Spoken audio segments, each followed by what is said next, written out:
আপনি কি জানেন কোনো কারণ ছাড়া টানা 3টি জুমার নামাজ না পড়লে কি ভয়াবহ পরিণতি হতে পারে? চলুন জেনে নিই কোরআন ও সহি হাদিস কি বলে। পবিত্র কোরআনের সূরা আল জুমুয়ায় আল্লাহ আমাদের জুমার নামাজের জন্য সকল কাজ ছেড়ে মসজিদে যেতে বলেছেন। এখানে সরাসরি শাস্তির কথা বলা হয়নি, কিন্তু এর গুরুত্ব অপরিসীম। সহি বুখারীতে জুমার নামাজের অনেক ফজিলত বর্ণনা করা হয়েছে, কিন্তু টানা 3 জুমা ছাড়ার নির্দিষ্ট শাস্তির কথা বলা হয়নি।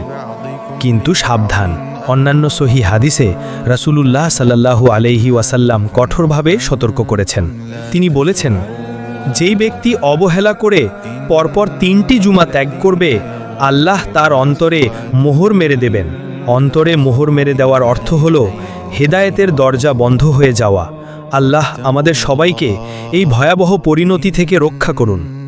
তাই আসুন আমরা জুমার নামাজকে গুরুত্ব দিই এবং আল্লাহর রহমত থেকে বঞ্চিত না হই।